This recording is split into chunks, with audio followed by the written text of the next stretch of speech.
Hello and welcome back to the Okanagan Reader. I'm your host, Jim Bowering. As usual, I will start with my plea for you to please subscribe to the Okanagan Reader channel. It's not that hard to do, and it doesn't cost you anything, and it doesn't do anything bad for you, while at the same time it will do something good for me, so go ahead and do it. And even easier than subscribing is liking this video. All you have to do is click the thumbs up, and really good things happen, apparently. I still don't know what they are. Nobody has come forward to tell me what happens when you get thumbs up and likes on your videos, but they all say it's something good, so please do it. It's easy. It won't cost you anything, and it won't come back on you in any bad way. Now, my usual pleading is over, so let's get on with the description of today's reading, which is Chapter 7 of Green Comet, the third novel in the Green Comet trilogy. In this chapter, we spend a long time with Elgin and Minder as they get to know each other better. Elgin still doesn't know why Minder is hiding his lower body, but he hasn't given up trying to figure it out. So that should be enough of that. Enough introduction, let's get on with the story. Chapter 7 of Green Comet.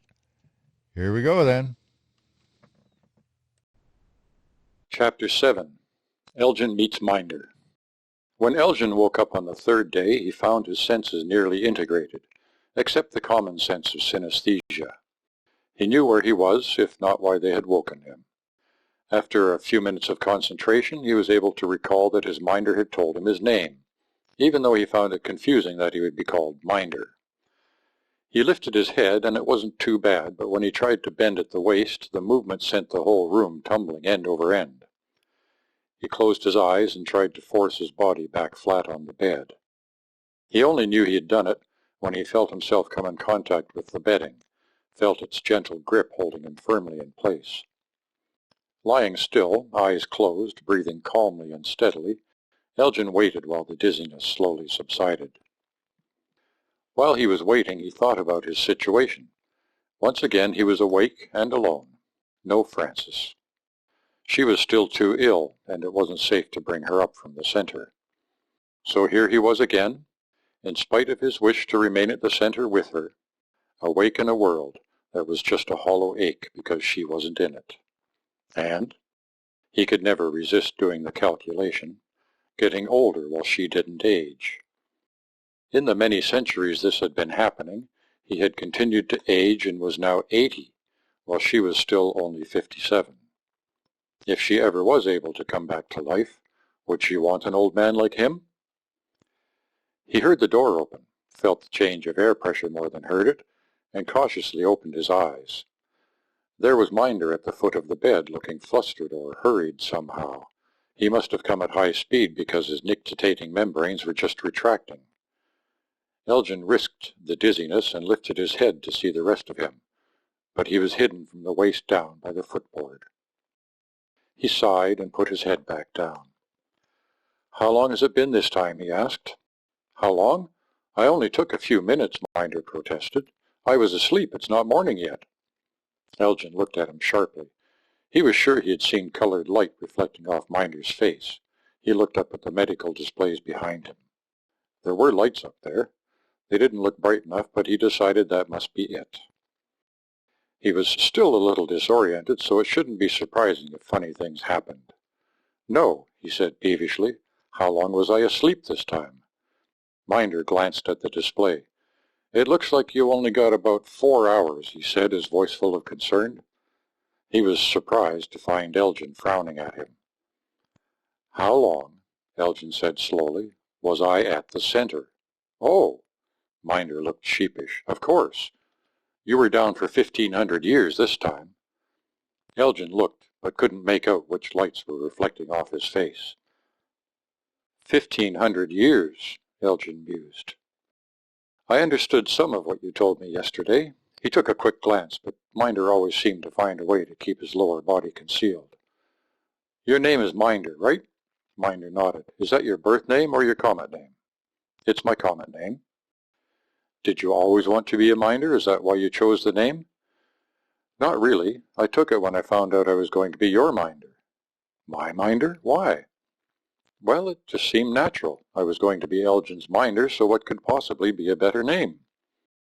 Elgin peered at him closely. Is there something I need to know? Minder glanced away, colored lights playing across his face. What do you mean? What's so special about being my Minder? Minder's mouth fell open. But you're Elgin, one of the 5. Elgin made a face at him. Really? One hand against annihilation, the 5. You're a hero. Everybody knows about you. Fine. Elgin had heard enough. You also told me that Francis is still at the center. Still no change? That's right. Minder cast his eyes down. And you woke me up this time to decide on crossing to the next star? Yes. And last time you woke me up, it was to welcome the comet catchers home. Not me, protested Minder. I wasn't even born then. Well, if not you, then someone just like you. Elgin turned his face away. 1,500 years ago. The time before that, and the time before that. He looked back. It's always for some good reason, he said quietly, and she's never here. You're always telling me she's not here. Minder was crushed. I'm sorry, Elgin. Just get out of here. I want to sleep now. Of course. Are you sure there's... Go on. Leave me alone. Elgin didn't sound angry, just sad. Minder nodded, took a last look at the displays over the bed, picked up a few things and left. Elgin tried to sneak a peek, but the sheets Minder was carrying covered his legs as he backed out the door. In some ways, the 3rd day was the worst. Coming out of hibernation could be a storm of sensations, a confused jumble of impressions, but by the 3rd day they usually settled down. Then, for some people more than others, it was the turn of their thoughts to take over. Most found it confusing, and a little found it unbearable. What they needed was to be up, to be active, to be restarting their lives. If it wasn't for the persistence of the vertigo, they could be. Instead, they had to lie still, waiting and thinking. Elgin got a few more hours' sleep before waking up again. This time it was really morning, comet time. The door opened and there was Minder, looking as if he had just awoken too. Elgin's brief hope was immediately dashed by the sight of a sleeping bag Minder had clutched at chest height. The morning passed that way, with Elgin slipping in and out of sleep. At midday he didn't want to eat, didn't want to talk, didn't want anything. Minder suggested a light dose of a mild sedative, just enough to help him sleep a little more and wake up less often. You can't do anything anyway. It will let you rest up for a big day tomorrow. We have a big day tomorrow? Asked Elgin. Tentative plans, said Minder, if you feel up to it. Elgin nodded. That sedative sounds good. In fact, I don't mind if I sleep straight through. Right, said Minder. Pleasant dreams, Elgin. Thank you, son, Elgin said as his eyes got heavy. See you in the morning. See you in the morning.